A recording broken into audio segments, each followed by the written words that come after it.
అందరికీ జై భీమ్. చాలా ఆలస్యమైంది, 6 గంటల 10 నిమిషాలు అవుతుంది. నిజానికి ఇవాళ ఈ కార్యక్రమంలో పాల్గొనడం అనేటువంటిది నాకు చాలా ముఖ్యమైనటువంటి అంశంగా నేను భావిస్తాను. ముఖ్యంగా సోదరుడు ఒక వారం రోజుల క్రితం ఒక చిన్న కరపత్రం పెట్టినాడు. ఇట్లాంటి ఒక దాంట్లో రాసినటువంటి అసలు ఇది అది చూసిన తర్వాత నాకున్నటువంటి చనువుతో అసలు ఏంటిది ఉద్దేశం అని అడిగితే మళ్ళీ ఒక 20 వాక్యాలు పెట్టినాడు. ఆ 20 వాక్యాలలో ఎక్కడ కూడా కత్తి పద్మారావు గారి పేరు కానీ, ఆయన మీద జరుగుతున్నటువంటి పాశవికమైనటువంటి దాడిని ఖండించడం కానీ, ఈ ఖండించడం కోసం సంఘీభావంగా ప్రజలను కదిలించవలసినటువంటి అవసరం ఉందనేటువంటి మెసేజ్ కానీ ఎక్కడ లేదు. దానిలో ఏముంది అని అంటే, మనం గత 50 సంవత్సరాలుగా ఏదైతే మాట్లాడుతున్నామో, సివిల్ లిబర్టీస్ గత 70 సంవత్సరాలు 30 సంవత్సరాలుగా ఏవైతే మాట్లాడుతున్నారో, మిగతా ప్రజా సంఘాలు ఏవైతే మాట్లాడుతున్నారో అదే పడికట్టు పదజాలంతో భావ ప్రకటన స్వేచ్ఛ, రాజ్యాంగ హక్కులు, రాజ్యాంగ చైతన్యం ఇది మాట్లాడుతున్నాం తప్ప ప్రత్యక్ష కార్యాచరణకు సంబంధించినటువంటి ఏ అంశం కూడా ఆయన పంపించినటువంటి నోట్లో లేదు. సరే లేదు, నిన్న మళ్ళీ ఫోన్ చేసినాడు, నేను మళ్ళీ ఇవాళ మార్నింగ్ మాట్లాడాను, ఎందుకు ఇంత ఆచితూచి మాట్లాడుతున్నారు అని అడిగాను. ఆచితూచి మాట్లాడడం అనేటువంటిది మనకుందేమో కానీ ఇవాళ మాట్లాడినటువంటి ఎవరికి కూడా ఆచితూచి మాట్లాడాల్సినటువంటి అవసరం లేదు. వాళ్ళు చాలా స్పష్టంగా ఉన్నప్పుడు మనం ఆచితూచి మాట్లాడడం ఏంది అనేటువంటి ఉద్దేశంతో నేను ఇవాళ చైతన్యని కొంచెం కసురుకున్నాను. ఆయన అంటే ఎందుకు మనం స్పష్టంగా ఉండలేకపోతున్నాం అనేటువంటి ఉద్దేశంతో.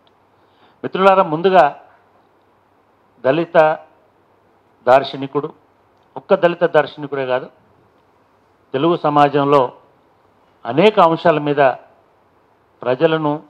ప్రజల మేధస్సులను చైతన్యవంతులు చేస్తూ దాదాపు 50 సంవత్సరాల నుంచి అత్యంత క్రియాశీలంగా సమాజాన్ని నడిపిస్తున్నటువంటి ఒక గొప్ప మేధావి డాక్టర్ కత్తి పద్మారావు గారి మీద జరుగుతున్నటువంటి దాడిని నేను ఖండిస్తున్నాను. సభ్య సమాజం ఎవరైనా సరే, ఏ రకమైనటువంటి ప్రగతిశీల భావాలని చెప్తున్న వాళ్ళైనా సరే దీన్ని ఖండించవలసినటువంటి అవసరం. అదేవిధంగా దీనికి వ్యతిరేకంగా జరుగుతున్నటువంటి కదలికకి సంఘీభావంగా ఉండాల్సినటువంటి అవసరం ఉందని కూడా నేను ఈ సందర్భంగా ముందుగా విజ్ఞప్తి చేస్తా ఉన్నాను. ఇది 4వ తారీఖు నుంచి ఈ అంశం కొంత ఎక్కువగా కొన్ని యూట్యూబ్ ఛానళ్ళ ద్వారా, కొంతమంది పనిగట్టుకొని చేస్తున్నటువంటి ప్రచారం ద్వారా ఇది కొంత విస్తృతంగా వ్యాపించింది. అదొక భయంకరమైనటువంటి అంశంగా మనకు కనబడతాం. 13వ తారీఖు నాడు ఖమ్మంలో ట్రోలింగ్కి వ్యతిరేకంగా ప్రజాస్వామ్య రచయిత్రుల వేదిక వాళ్ళు ఒక సమావేశం ఏర్పాటు చేసినారు. బైరి నరేష్ సోదరుడు నేను ఇద్దరం ముగింపు సమావేశంలో ఉన్నాం. ఆ రోజే ఆ సమావేశం వేదికగానే ముక్త కంఠంతో కత్తి పద్మారావు గారి మీద, అదేవిధంగా బైరి నరేష్ మీద లేదా మిగతా వాళ్ళ మీద జరుగుతున్నటువంటి దాడులను ఖండించాలనేటువంటి పిలుపును కూడా ఇవ్వడం జరిగింది. ఇవాళ మనం ఇక్కడ కేవలం కత్తి పద్మారావు గారు ఒక దళితుడైనందువల్ల, లేదు కత్తి పద్మారావు గారు ఒక అంబేద్కర్ వాది అయినందువల్ల, లేదు కత్తి పద్మారావు గారు ఇప్పుడే మాట్లాడుతున్నాడు కాబట్టి ఈ దాడి జరగడం లేదు. చాలామంది మిత్రులు నిజంగా కూడా ప్రజాక్షేత్రంలో పనిచేస్తున్నటువంటి అనుభవం ఉన్నటువంటి మీలో చాలామంది చాలా విశ్లేషణలు చేసినారు. నాకు బాగా నచ్చినటువంటి అంశం అది. నేను 1 గంట లేటుగా వచ్చాను, నిజానికి ముందే రావాల్సిన ఉంటే ఇంకెక్కువ విషయాలు తెలిసే. కత్తి పద్మారావు గారు ఒక ప్రత్యామ్నాయ సంస్కృతికి ప్రతినిధిగా నిలబడి గొంతు విప్పుతున్నందువల్ల ఆ సంస్కృతిని ఎదగనీయకుండా ఉండేటువంటి వ్యక్తులు చేస్తున్నటువంటి ప్రయత్నంగా మనం దీన్ని చూడాలి. వీళ్ళు వ్యక్తులు కొన్ని పేర్లు చెప్పినారు, ఆ పేర్లు మాత్రమే కాదు, ఇదొక సంస్కృతి. ఇటువంటి మూక సంస్కృతి అనేటువంటిది ఈ దేశాన్ని పరిపాలిస్తున్నది. ఈ దేశాన్ని తమ వైపు తమ పద్ధతిలో నడిపించుకునేటువంటి రీతిలో ఈ దేశంలో ఉన్నటువంటి అభిప్రాయాల్ని బుల్డోజ్ చేసేటువంటి క్రమంలోనే ఈ దాడులను మనం పరిగణించాల్సినటువంటి ఉంటుంది. ఇది ఒక ఐసోలేటెడ్గా జరిగినటువంటి అంశంగా అనుకోవడానికి వీళ్ళే. ఎందుకంటే 85లో నేను కత్తి పద్మారావు గారిని కలిశాను. తర్వాత మేము ఉస్మానియా యూనివర్సిటీలో ఉన్నప్పుడు 87లో దాదాపుగా ఒక 35-40 సంవత్సరాలు 35 సంవత్సరాల కింద మేము వారిని ఇక్కడికి పిలిచినాం హైదరాబాద్కి. హైదరాబాద్లో మాట్లాడినప్పుడు బహుశా అప్పటికి ఆయనకి 35-40 సంవత్సరాలు ఉండొచ్చు కత్తి పద్మారావు గారికి. అప్పుడు ఏ అంశం ఎంత ధాటిగా ఎంత ఇదే గంభీరంగా అయితే మాట్లాడినాడో, అంటే అప్పుడే అంత గంభీరంగా అంత ధాటిగా మాట్లాడినాడు. అప్పుడు ఎవరు ఏం చేయలేకపోయినారు. ఎందుకంటే ఆయన ఒక దళిత ఉద్యమ యోధుడుగా, ఒక ప్రత్యామ్నాయ సామాజిక వేదిక యోధుడుగా, ఒక దళిత మహాసభ నాయకుడిగా, ఇవన్నిటికంటే ఎక్కువ ఒక హేతువాద భావజాలాన్ని ప్రచారం చేస్తున్నటువంటి తాత్వికుడుగా ప్రజలందరూ ఆదరించినారు. మాకు బాగా గుర్తుంది, ఠాగూర్ ఆడిటోరియంలో కొన్ని వందల మంది వేల మంది విద్యార్థుల మధ్యలో ఆయన బ్రహ్మాండమైనటువంటి ప్రసంగం చేసినాడు. అప్పుడు క్రాంతి సంగ్రామ పరిషత్ అనే ఒక ఆర్గనైజేషన్ ఉండేది. అది బహుజన సమాజ్ పార్టీ కంటే ముందుగా, అంటే ఈ ప్రాంతంలో, ఈ జిల్లాలో, ఈ హైదరాబాద్లో, మా క్యాంపస్లో, తెలంగాణలో అంతకంటే ముందుగా శంకర్ అనేటువంటి యువకుడు, ఇంకొంతమంది బీసీ యువకులు, అదేవిధంగా కొంతమంది ఎస్సీ యువకులు కలిసి ఈ క్రాంతి సంగ్రామ పరిషత్ని 86-87 సంవత్సరాలలో ఇక్కడ రిజర్వేషన్ల వ్యతిరేక ఉద్యమము నుంచి పుట్టినటువంటిది. ఆయన పద్మారావు గారిని ఇక్కడ తీసుకొచ్చినారు. ఆయన తర్వాత ఏబీవీపీ మూకలు ఆయనను కూడా దాడి చేసి ఇవాళ ఎట్లాగైతే జర్నలిస్టుల మీద మిగతా వాళ్ళ మీద ఎట్లాంటి దాడులు అయితే జరుగుతూ ఉన్నాయో అంతకంటే భయంకరంగా ఆర్ట్స్ కాలేజీలో కొట్టినారు. అదే అటువంటి పరిస్థితి అప్పుడు ఉండేటిది. ఎందుకనంటే అప్పుడు రాజకీయ సంఘర్షణ అనేటువంటిది రెండు శక్తుల మధ్యలో బలంగా ఉండేటువంటి. అప్పుడు అటువంటి వాతావరణంలో కూడా కత్తి పద్మారావు గారు క్యాంపస్లో నడుచుకుంటూ వచ్చి ఒక 2 గంటల పాటు అనర్గళంగా మాట్లాడి కొన్ని వేల మంది హృదయాలను గెలుచుకొని పోయినా కూడా అందరూ చప్పట్లు కొట్టి ఆయనని చివరిదాకా సాగనంపినారు. కానీ ఎవరు ఒక పల్లెత్తు మాట అనేటువంటి సాహసం కూడా చేయలేదు. అప్పుడే కాదు, దాదాపు ఒక 10 సంవత్సరాల పాటు ఆంధ్ర ప్రాంతంలో అత్యంత ఆధిపత్య వర్గాలైనటువంటి కమ్మ, రెడ్డి సామాజిక వర్గాలు ఏవైతే మనకి అనేక కుల దాడులు చేసినాయో, భౌతిక దాడులు చేసినాయో, మన వాళ్ళని చంపేసినాయో అప్పుడు కూడా పెద్ద దిక్కుగా నిలబడ్డాడు. ఆయన గొంతు ద్వారా, ఆయన రచనల ద్వారా, ఆయన పోరాటాల ద్వారా, ప్రత్యక్ష కార్యాచరణల ద్వారా అదే ఆంధ్రాలో అనేక సందర్భాలలో అనేక ఉపన్యాసాలు ఇచ్చినాడు. అయినా ఆయనకి ఎప్పుడు కూడా ఎటువంటి హాని జరగలేదు. జరిగేటువంటి ప్రమాదం, భయం ఎప్పుడు కూడా దళిత సామాజిక వర్గాల్లో మన వాళ్ళలో ఎప్పుడు కూడా అటువంటి భయం కలగలేదు. కానీ మొన్నటి సంఘటనలు చూసిన తర్వాత, మొన్నటి సంఘటనల పర్యవసానాలు, పరిణామాలు చూసిన తర్వాత నేను నిజానికి ఎవరెవరు ఏమేమి మాట్లాడారో కొంత చూస్తుంటే ఎంత దుర్మార్గంగా, ఇందాక సోదరుడు అద్భుతమైనటువంటి మాట చెప్పాడు. ఒక మీడియా అంటే, ఒక అభిప్రాయం అంటే ధైర్యంగా ఆయన చెప్తుంటాడు. మిగతా ఛానళ్ళు ఎవరైనా సరే ఒక వాదన వినిపించడానికి ఒక వేదికలాగా ఉన్నప్పుడు మాట్లాడుతుంటారు. నేను వాళ్ళ ఒక వీడియో విన్నాను, ఒక డిస్కషన్ విన్నాను. కత్తి పద్మారావు గారి గురించి వాళ్ళ ముఖాలు ఉండవు, ఎక్కడ కూడా వాళ్ళు అక్కడ సభ్యులు ఎవరు ఉండరు. అదొక జూమ్ లాగా వాయిస్ మాత్రమే ఉంటుంది.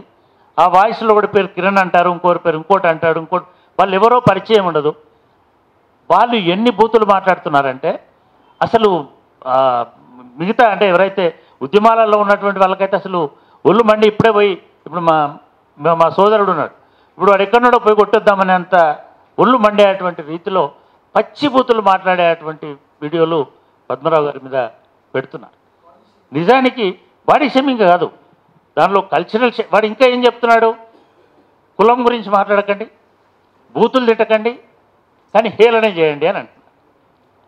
హేళన చేసినందుకే కదా నువ్వు బైరి నరేష్ని కొట్టింది. బైరి నరేష్ని కొట్టలేదు. ఇప్పుడు 100 కేసులు ఉన్నాయి బైరి నరేష్ మీద, 100 పోలీస్ స్టేషన్లు తిరగాల్సినటువంటి పరిస్థితి బైరి నరేష్కున్నది. అంటే అటువంటి ఒక బోగస్ కేసులు వాడు పెడుతున్నప్పుడు మనం ఎందుకు పెట్టలేము, మనం ఎందుకు వాళ్ళని అట్లాంటి మాట్లాడుతున్నటువంటి ఛానళ్ళని కానీ అట్లాంటి మాటలు చెప్తున్నటువంటి వాళ్ళను మనం ఎందుకు తీసుకురాలేము అనేటువంటిది మొదటిది. మిత్రులారా, మీకు ఉన్న అందరి రాజకీయ అభిప్రాయాలు, ఎవరి రాజకీయ అభిప్రాయాలు వాళ్ళకు ఉండొచ్చు. కానీ కనబడ్డ ప్రతి వేదికను మన రాజకీయాల ప్రచారం కోసం వాడుకోవాల్సినటువంటి అవసరం లేదు. నిజానికి ఒక రాజకీయ సిద్ధాంతమే పరిష్కారం అయి ఉంటే ఈ దేశంలో ఆ రాజకీయ సిద్ధాంతం కొన్ని రాష్ట్రాల్లో అధికారంలో కూడా ఉన్నది. కొన్ని సందర్భాలలో అన్ని రకాల రాజకీయ సిద్ధాంతాలు అధికారంలో ఉన్నాయి, అయినా సరే అక్కడ కూడా దాడులు జరుగుతున్నాయి. ఇది ఎందుకు జరుగుతున్నది అంటే ఈ రాజకీయంగా విడిపోయి ఇక్కడ కూడా మాట్లాడుతున్నారు. ఎవరికి ఓటు వేయడం ద్వారా కత్తి పద్మారావు గారు రక్షించబడతారని నేను అనుకోవడం లేదు. ఓటును అడ్డుకోవడం ద్వారా కత్తి పద్మారావు గారు రక్షించబడతారనేటువంటి విషయాన్ని చెప్పండి. మేము ఫలానా పార్టీలో ఓటేయము, మేము మిమ్మల్ని బహిష్కరిస్తాము, వాళ్ళని అరెస్ట్ చేయకపోతే రేపు రాబోయే ఎన్నికలలో అది తెలంగాణలో అయినా ఇంకో లేకపోతే ఆంధ్రలో అయినా సరే మీకు మాతో గొంతు కలపని వాడికి మేము ఓటేయము అనేటువంటి చెప్పాలి తప్ప ఏ పార్టీకి ఓటేయాలి, ఏ పార్టీ చుట్టూ తిరగాలి, ఇవన్నీ 70 సంవత్సరాలు అయిందండి. భారత రాజ్యాంగం వచ్చి, పార్టీలు వచ్చి, రకరకాల పార్టీలు వచ్చి, ఒక పార్టీ ఒకప్పుడు నియంతృత్వంలాగా కనబడుతుంది, ఇంకొకప్పుడు ఏమో చాలా గొప్పగా కనబడుతుంది. ఒక పార్టీ వల్లనే మనకు విముక్తి కలుగుతుందని అంటుంది. అంటే పార్లమెంటు ద్వారానే విముక్తి కలుగుతుంది అనేటువంటి ఆశ భ్రమ ఇవాళ కత్తి పద్మారావు గారికి కూడా ఉందని నేను అనుకోవడం లేదు. అదొక మార్గం అనుకోవచ్చు, దానికి మనం మద్దతు ఇవ్వచ్చు, అటువంటి రాజకీయ శక్తుల్ని అభినందించవచ్చు, లేదా వాటికి మద్దతు ఇవ్వచ్చు. కానీ అది ఒక్కటే పరిష్కారం అనుకుంటే ఇవాళ వచ్చిన అన్నిటి ఈ సమస్యలన్నిటి కూడా అవి పరిష్కారం కావు అనేటువంటిది నేను రెండవ అంశాన్ని మీ ముందుకు తీసుకురాస్తున్నాను. మూడవది దళిత ఉద్యమానికి సంబంధించినటువంటి సమస్య. నిజంగా చాలా ఆనందం వేస్తుంది. ఒక చిన్న మెసేజ్లతోటి ఒక 100 మంది 200 మంది కత్తి పద్మారావు గారికి హైదరాబాద్లో, ఇంకా సరిగ్గా ఉంటే 2000 మంది కూడా కత్తి పద్మారావు గారికి సంఘీభావం పలికేటువంటి వాళ్ళు ఇక్కడ ఉంటారు. కానీ సమస్య ఏమిటి అని అంటే ఎజెండాలు భిన్నంగా ఉంటాయి. దళిత ఉద్యమం కనుక స్వీయ ఎజెండాను వదిలేసి ఒక ఉమ్మడి ఎజెండాకు కనుక ఒక స్కెచ్ వేసుకోకపోతే, ఒక ఉమ్మడి ఎజెండాతోటి స్కెచ్ వేసుకోకపోతే దళిత ఉద్యమం నిలబడేటువంటి అవకాశం లేదు. పోయింది. మాలా మాదిగ పంచాయతీ అనేది లేదు. నిజానికి మాదిగలో ఉన్నటువంటి వాళ్ళు కత్తి పద్మారావుని సపోర్ట్ చేసే వాళ్ళు ఉన్నారు, మాలలో ఉన్నటువంటి వాళ్ళు కూడా కత్తి పద్మారావుని విమర్శించే వాళ్ళు కూడా ఉండొచ్చు. విమర్శ లేదా సపోర్టు వేరు. ఇటువంటి సందర్భంలో ఐకమత్యంగా మన బలం ఏమిటో చెప్పగలిగేటువంటి పని చేయడం వేరు. ఇవాళ కత్తి పద్మారావు ఎందుకు ఆ స్థితికి నెట్టివేయబడ్డాడు? ఎందుకంటే ఆయన బలహీనుడు కాదు. బైరి నరేష్ లాగా ఒక యువకుడు, చిన్నపిల్లవాడు కాదు. కత్తి పద్మారావు వెంబడి 70 ఏళ్ళ చరిత్ర ఉంది, 60 ఏళ్ళ ఉద్యమం ఉంది, 50 ఏళ్ళ మేధో సంపత్తి ఉంది, 40 ఏళ్ళ దిశానిర్దేశం చేసినటువంటి దార్శనికత ఉంది. అయినా సరే ఆయనను భయపెట్టాలని చూస్తున్నటువంటి వాళ్ళు ఎవరు?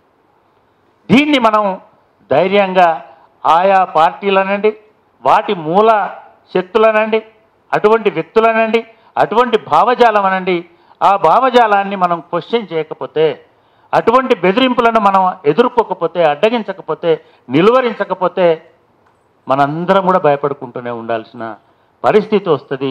ఇది దేశవ్యాప్తంగా జరుగుతుంది. ఇందాక మా మిత్రుడు చెప్పినాడు, ఎట్లా చేసుకుంటూ వచ్చినారు గౌరీ లంకేష్ నుంచి మొదలుపెట్టి ప్రతి సంవత్సరం ఒక్కొక్క చోట ఒక్కొక్క ఇది ఏ రకంగా చేసుకుంటూ వస్తున్నారు. గత 10 సంవత్సరాలలో వాళ్ళు కొన్ని జోన్స్ ఏర్పాటు చేసుకున్నారు. ఆ కొన్ని జోన్స్ అనేటువంటి ముందుగాల వాళ్ళు ఏం చేయాలంటే వాళ్ళ భావజాలాన్ని, ఇది అన్ని సిద్ధాంతాలలో ఉన్నటువంటిదే, ఈ భావజాలాన్ని ముందుకు తీసుకెళ్లాలనుకుంటే ఆ భావజాలానికి ప్రతిబంధకంగా ఉన్నటువంటి శక్తులను అంతమొందించడం అనేటువంటిది చేయాలి. మీరు కర్ణాటకలో ఉట్టిగానే వాళ్ళ రాజకీయ వ్యవహారాలు నడపలే. కర్ణాటకలో ఏ భావజాలానికైతే గౌరీ లంకేష్ గారు వ్యతిరేకంగా నిలబడ్డారో, కల్బుర్గి గారు దేనికైతే వ్యతిరేకంగా నిలబడ్డారో, లేదా మిగతా వాళ్ళు దేనికైతే వ్యతిరేకంగా ఉన్నారో అటువంటి వాళ్ళను ముందు అదుపు చేయడం అనేటువంటిది వాళ్ళు చేసుకునేది. ఇది ఫాసిజంలో ఉండేటువంటి ఒక ప్రధానమైనటువంటి లక్షణం. ఫాసిజంలో ఎవరైతే ముందు నీ గొంతు విప్పడవాడు, ముందు అవతలివాడు గొంతు నొక్కడం అనేటువంటి పనిని చేస్తుంటాడు. అవతలివాడు గొంతు నొక్కితేనే నీ వాదన, నీ మాట, నీ సంభాషణ లేదా నీ భావ వ్యక్తీకరణ ప్రసారం వినబడుతుందనేటువంటి అభిప్రాయం వాళ్ళకు స్పష్టంగా ఉంది. కాబట్టి మీరు అది యూపీలో తీసుకోండి, బీహార్లో తీసుకోండి, అక్కడ ఎవరి మీద దాడులు తీసుకొచ్చినారో మీరు గమనించండి. యూపీలో గతంలో ఎన్నడూ లేనంత రీతిలో యూపీలో బహుజన్ సమాజ్ పార్టీ కూడా ఒక 10 సంవత్సరాలు 9 సంవత్సరాలు అధికారంలో ఉంది అని మీరు గమనించాలి. నిజానికి అక్కడ కుల వ్యవస్థ ఇంత దారుణంగా ఉండకూడదు. నిజానికి రాజ్యాధికారంలోకి వచ్చిన తర్వాత అటువంటి పోవాలి. అయినా సరే యూపీలో జరిగినటువంటి దారుణాలు చూస్తే గతంలో జరిగిన దానికంటే 10% ఎక్కువ దళితుల మీద అత్యాచారాలు జరిగాయి. ముస్లింల మీద గతంలో జరిగిన దానికంటే 40% ఎక్కువ అత్యాచారాలు జరిగింది. అంటే ఏమర్థమవుతుందనంటే ఎవరైతే ఈ హిందుత్వ రాజకీయ శక్తులకు వ్యతిరేకంగా స్వీయ అస్తిత్వాన్ని ప్రకటిస్తున్నారో, ఎవరైతే ప్రత్యామ్నాయ సంస్కృతిలో జీవిస్తున్నారో, సంస్కృతి అంటే మీరు తినే తిండి కూడా అయి ఉండొచ్చు, మాంసం కూడా అయి ఉండొచ్చు, లేదా ఇంకొకటి అయి ఉండొచ్చు, లేదా మీ కట్టు అయి ఉండొచ్చు, మీ బొట్టు అయి ఉండొచ్చు, మీ దేవతలు అయి ఉండొచ్చు, మీ ఆరాధన అయి ఉండొచ్చు, ఏదైనా కావచ్చు. ఇవన్నిటినీ అక్కడ సమూలంగా వాటిని నాశనం చేసుకుంటూ తొక్కుకుంటూ ఇవాళ అక్కడ ఒక కొత్త ప్రపంచాన్ని, కొత్త భావజాలాన్ని, కొత్త సమాజాన్ని నిర్మించేటువంటి పనిని అక్కడ చేస్తున్నారు. అక్కడే కాదు, ఇందాక చాలామంది మిత్రులు క్షేత్రాలలో పనిచేస్తున్న వాళ్ళు ఉన్నారు. రంగారెడ్డి జిల్లా కావచ్చు, మెదక్ జిల్లా కావచ్చు, మా కరీంనగర్ జిల్లా కావచ్చు. ఒకప్పుడు అంటే ఒక సమానత్వంతో కూడినటువంటి, ఒక విముక్తి చెందినటువంటి, ఒక విప్లవోద్యమంతో ఉన్నటువంటి ప్రాంతంలో ఇవాళ ఏం ఆంజనేయ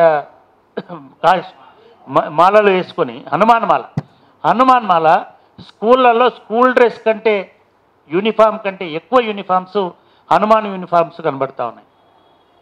అదేవిధంగా స్కూల్ యూనిఫామ్ కంటే ఎక్కువ యూనిఫామ్స్ అయ్యప్ప యూనిఫామ్స్ కనబడతా ఉన్నాయి. అంటే ఈ సమాజాన్ని ఎటువైపు తీసుకుపోతున్నారు? ఇంకో 10 సంవత్సరాల తర్వాత, ఇప్పుడు ఆల్రెడీ 8వ తరగతిలో ఉన్నటువంటి వాడు ఇంకో 10 సంవత్సరాలకు వాడు ఎటువైపు నడిపిస్తాడు ఈ సమాజాన్ని అనేటువంటిది కూడా మనం అర్థం చేసుకోవాలి.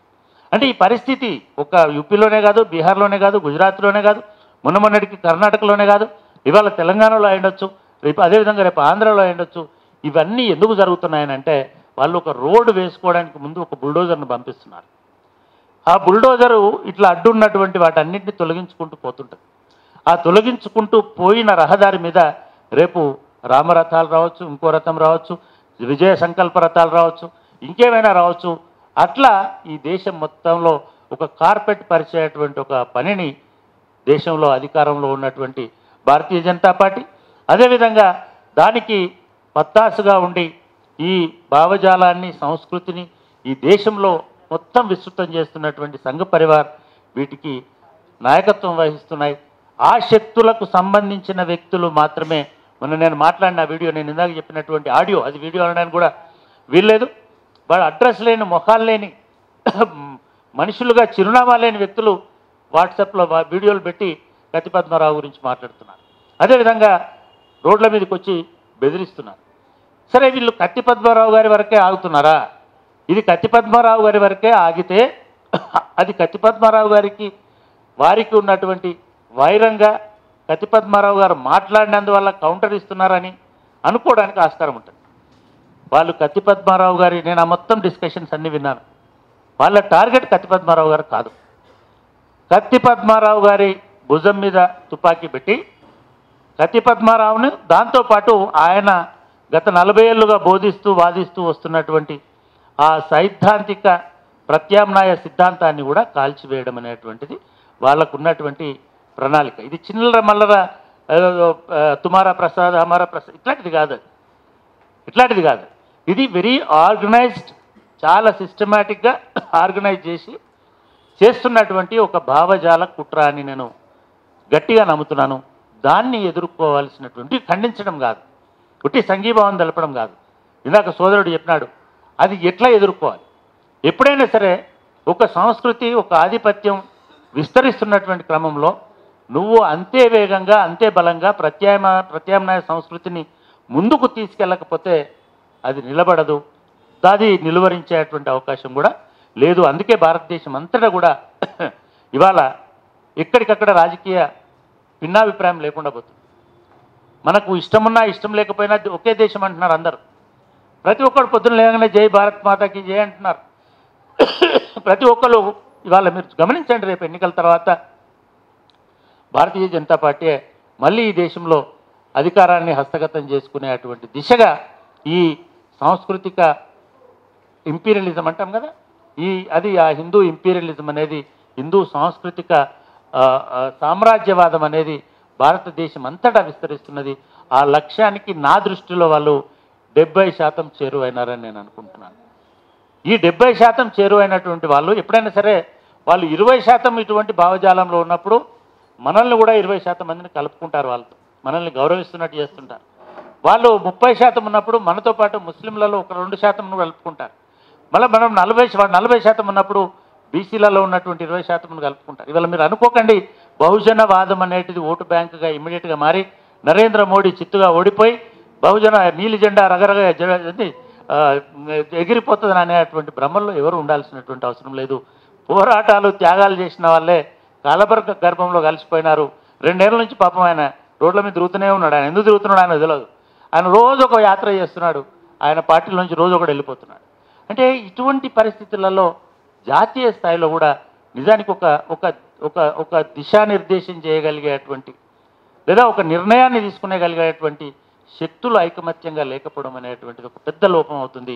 ఇది వాళ్ళకు నష్టమేం లేదు, ఇది బహుజనులకు దళితులకే నష్టం అవుతుంది అనేటువంటి విషయాన్ని కూడా మనం గమనించాలి. ఎప్పుడైనా సరే అవతలి శక్తులు బలంగా లేనప్పుడు, ఒకటే శక్తి విస్తృతంగా బలంగా ముందుకు వస్తున్నప్పుడు దానికి ఎదురొటి నిలవాలని అంటే బలమైనటువంటి గొంతులు, బలమైనటువంటి ప్రతిపాదనలు, బలమైనటువంటి ప్రతివాదాలు జరగాలి. నేను చూశాను గతిపద్మారావు గారు ఈ దేశంలో ఇన్ని రకాల జాతులు, తెగలు, సంస్కృతులు, భిన్నమైనటువంటి మనుషులు, భిన్నమైనటువంటి ఇది ఉన్నటువంటి ఈ దేశంలో ఆయన ఎక్కడ కూడా రామజన్మభూమిని లేదా రాముణ్ణి ప్రతిష్ఠించకూడదని అనలేదు. ఆయన అనింది ఏమిటి అంటే ఒక రాజ్యాంగం మీద ప్రమాణం చేసి ఒక అధికార దీనిలో ఉండి, పదవిలో ఉండి ఈ దేశంలో ప్రజలందరికీ సమానమైనటువంటి విలువ, గౌరవం ఇవ్వాల్సినటువంటి ఒక ప్రధాని ఒక మతం పట్ల ఎట్లా అటువంటి అనురక్తిని కలిగి ఉంటాడు, ఎట్లా దాని ప్రారంభోత్సవానికి పోతాడని మాత్రమే ఒక సందర్భంలో ఒక వీడియోలో ప్రస్తావించిన గౌరవం, గుర్తింపు మనం ఇవ్వాలి. నిజానికి ఎప్పుడు పోతలేరా దేవాలయాలకి, ఎక్కడ విగ్రహ ప్రతిష్టాపనలు పోతలేరా, ఎక్కడ తలంబ్రాలు మోస్తలేరా, ఇదంతా వేరు. ఇదంతా ఎందుకు వేరంటే అది భక్తికి సంబంధించిన వరకు అదంతా వేరు. కానీ చారిత్రకంగా ఇప్పటికీ రామజన్మభూమి అనేటువంటి ఒక నోషన్ అది వివాదాస్పదమైనటువంటి నోషన్గా ఉంది. అనేక మంది ముస్లిమ్స్ అనేక సంవత్సరాలుగా అక్కడ బాబ్రీ మసీద్ అనేటువంటి ఒక మసీద్ ఉన్నది, అందులో ప్రార్థనలు చేసినటువంటి ఆధారాలు కూడా. అంతేకాకుండా మూడవది దాన్ని మన కళ్ళ ముందటనే కూలగొట్టడం అనేటిది జరిగింది. దాని వివాదం ఇంకా సర్దుమనక ముందే ఏదో ప్రాపర్టీస్ని ఎట్లాగైతే సెటిల్ చేసుకుంటారో ప్రజల మనోభావాలను, భావోద్వేగాలను కూడా out of the court settlement చేసుకున్నటువంటి ఒక వివాదాస్పదమైనటువంటి మందిరం. ఇది ఒక ఆస్పెక్ట్. రెండవ ఆస్పెక్ట్ కత్తిపద్మారావు గారు ఆ విషయం చెప్పడానికి రెండవ ఆస్పెక్ట్ ఏమిటి? ఒక్క కత్తిపద్మారావు కాదు, మీరు గమనించండి. ఇక్కడ కత్తిపద్మారావు గారు ఈ మాట చెప్పినందుకు ఆయనను కుక్కల్లాగా వెంటబడుతున్నారు కదా. మరి మీ ఆచార్యులు శంకరాచార్యుల ఎవరాచార్యులు వాళ్ళు ఆదిశంకరాచార్యులు, మనకు వాళ్ళ పేర్లు సరిగ్గా తెలియతామి. ఈ శంకరాచార్యులు, ఆదిశంకరాచార్యులు కూడా దానికి దూరంగా ఉండగా దాన్ని బహిష్కరించండి అని చెప్తున్నారు. అందరూ అంటే హిందూ ధర్మము మొత్తం బహిష్కరించి ఈ హిందూ ధర్మ పీఠాధిపతులు, ధార్మికులు బహిష్కరించడానికి కారణం ఏమిటి అంటే కత్తిపద్మారావు గారికి ఏమో ఒక సెక్యులర్ రీజన్ ఉంటే వాళ్లకు ఒక రిలీజియస్ రీజన్ కూడా ఉంది. అంటే హిందువులు కూడా ఎవరు హ్యాపీగా లేరు ఆ ఇనాగరేషన్ పట్ల. నేను హిందువునే కానీ నేను మతాన్ని నమ్మకపోవచ్చు, నా ఇంట్లో నమ్మొచ్చు, వాళ్ళు కూడా హ్యాపీగా లేరు. అరే వీడు భర్తల ఏమంటారు వాళ్ళని భార్య లేని అంటే దంపతులుగానే లేనటువంటి వాళ్ళు, నిర్మాణం పూర్తిగానటువంటి సందర్భం. మన జీవితంలో సీత లేని రాముణ్ణి అసలు ఎక్కడ చూడలే. సీత లేని రాముడికి దేవాలయం లేదు. ఎందుకంటే మనం రామాయణాన్ని విమర్శించక్కర్లే, రాముడిని విమర్శించక్కర్లే. సరే విమర్శించే వాళ్ళు ఖచ్చితంగా విమర్శించవచ్చు. ఎందుకు రాముడిని దేవుడు అని అంటున్నారు? ఎందుకు రాముడిని ఆదర్శ పురుషుడు అని చెప్తున్నారు? హిందూ మతం ఎందుకు రాముడిని, రామాయణాన్ని, రాముడి యొక్క జీవన విధానాన్ని ఆచరించమని చెప్తుంది? రాముడి భార్య వల్లనే కదా ఆయనకు ఆ గౌరవం వచ్చింది. ఆమె వల్లనే కదా ఆయన సీతారాముడు సంపూర్ణమైనటువంటి రాముడు అయినాడు. మరి అటువంటి రాముడిని ఎందుకు పెడుతున్నారని అక్కడున్నటువంటి మతాధిపతులు వాళ్ళు మతాధిపతులు మాత్రమే కాదు, మతాధిపతులే తిరస్కరించిన. అంటే ఇటు మతాలు తిరస్కరించి ఇటు రాజ్యాంగం తిరస్కరించిన తర్వాత మరి ఎవరు ఆమోదిస్తున్నారు? ఎవరు ఆమోదిస్తున్నారంటే ఇప్పుడు మనం ఏదైతే అనుకున్నామో ఈ దేశాన్ని ఒక నియంతృత్వ పాలనలోకి తీసుకువెళ్ళడానికి కావలసినటువంటి సాంస్కృతిక కార్యక్రమాన్ని, ఒక సాంస్కృతిక వేదిక నిర్మించడానికి ఈ దేశం మొత్తంలో అటువంటి రాజకీయ ప్రయత్నంలో భాగంగానే ఇవాళ రామ ఆలయ విగ్రహం, రామ విగ్రహ ప్రాణప్రతిష్ఠ అంటే కూడా నాకు నచ్చట్లేదు. దేవుడికి ప్రాణం వేయడం మనమేమిటి?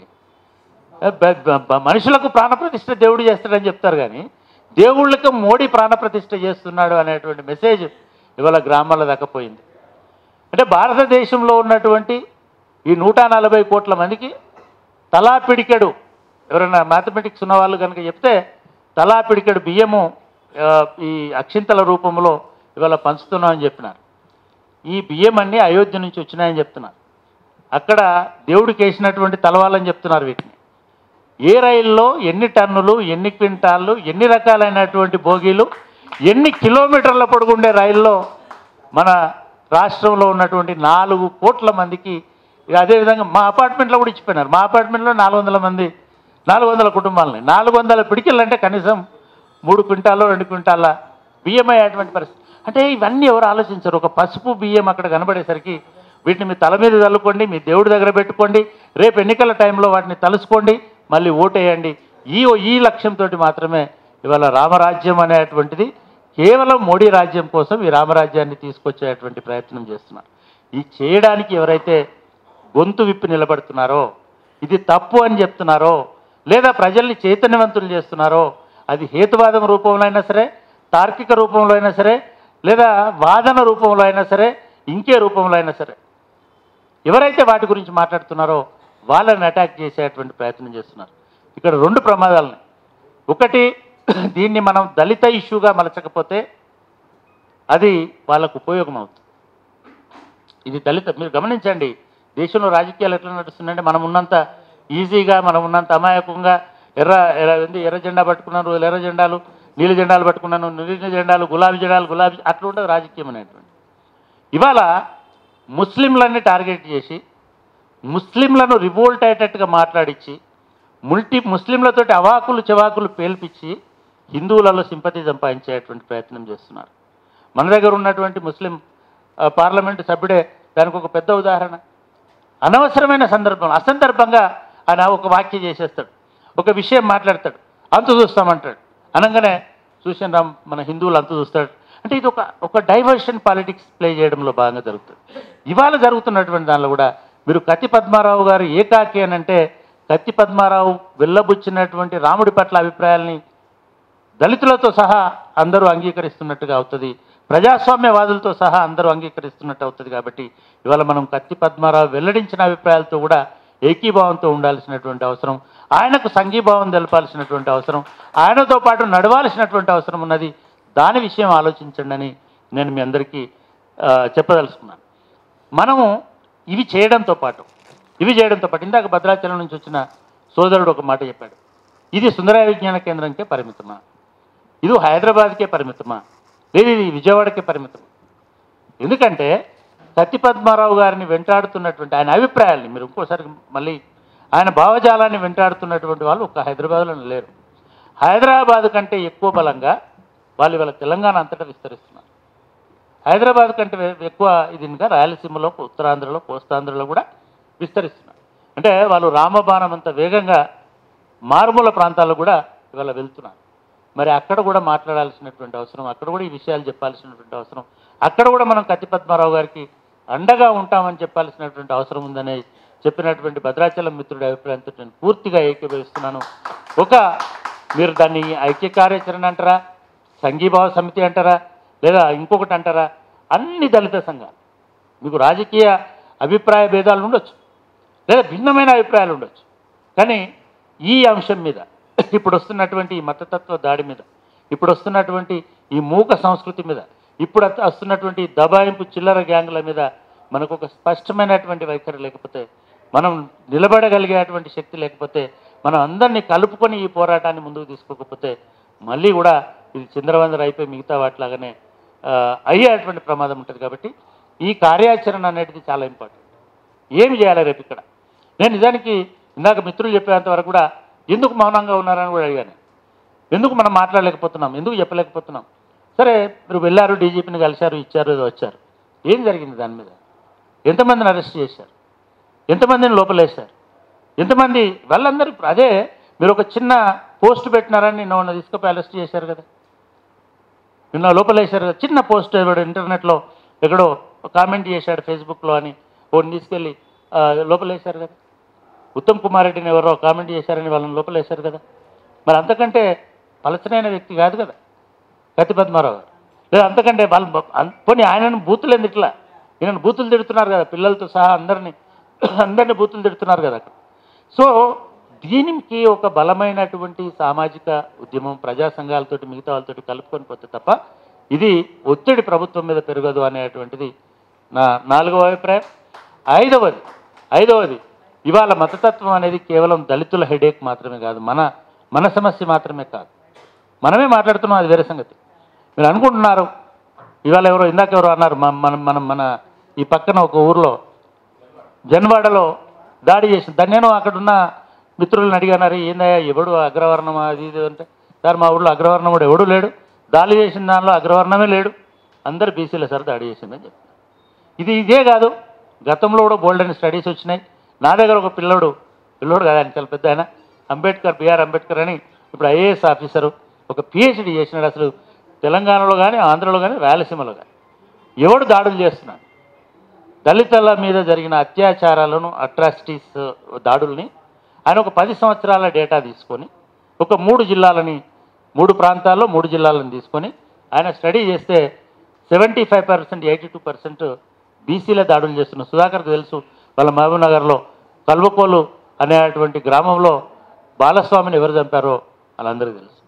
అంటే ఈ బహుజనము రాజకీయము నిజంగా కూడా చాలా గొప్ప భావన. నాకు చాలా సంతోషం వేసింది. వాళ్ళకు రాముడు ఉంటే మనకు రాముడు ఉన్నాడు, వాళ్ళకు కోదండ రాముడు ఉంటే మనకు కాన్షి రాముడు ఉన్నాడు. డెఫినెట్గా భావజాలం వరకు కానీ వాళ్ళ కార్యాచరణలో ఆ పార్టీలు ఏం చేస్తున్నాయనేది కూడా మనం ఆలోచించాలి. కత్తి పద్మారావు గారి గురించి ఆ పార్టీ శాఖలు ఏమంటున్నాయి, ఆ పార్టీ అధ్యక్షులు ఏమంటున్నారు, ఎన్ని ప్రెస్ కాన్ఫరెన్స్లు పెట్టినారు, ఎంతమంది పోలీస్ ఆఫీసర్లు కలిసినారు, ఎన్ని పోలీస్ స్టేషన్లలో కేసులు పెట్టినారు. మరి కత్తి పద్మారావు గారు నాకు తెలిసినంత వరకు, నాకు పెద్దగా బహుజన రాజకీయాలు తెలియదు కానీ మేము లెఫ్ట్ రాజకీయాల నుంచి వచ్చిన వాళ్ళకి అప్పట్లో అంత జ్ఞానం లేదు, కానీ ఆయన కన్షిరామ్ వెంబడి యూపీ అంతా తిరిగినటువంటి వాడే, బహుజన భావజాలాన్ని పామరులకు కూడా అర్థమయ్యేటట్టు రాసినవాడే. మరి ఎందుకని మీరు మౌనంగా ఉంటున్నారు అనేటువంటి విషయాన్ని కూడా మనం అడగాల్సిన అవసరం ఉంది, ప్రస్తావించాల్సిన అవసరం ఉంది, వారిని కలుపుకొని పోవాల్సిన అవసరం ఉంది, వారిని ముందు పెట్టి మనం నడవాల్సినటువంటి అవసరం ఉంది. అదేవిధంగా ప్రజాస్వామ్య శక్తులు కూడా కేవలం, నేను అది కూడా అడిగాను, ఎవరిని పిలుస్తున్నారు అంటే, సరే అది నిజంగానే మంచిది, మన వాళ్ళనే ఒక దళిత సంఘాలనే పిలుస్తున్నామని చెప్పాడు. నెక్స్ట్ రౌండ్ టేబుల్ మిగతా అందరితోటి కూడా ఒకటి ప్లాన్ చేయాలి.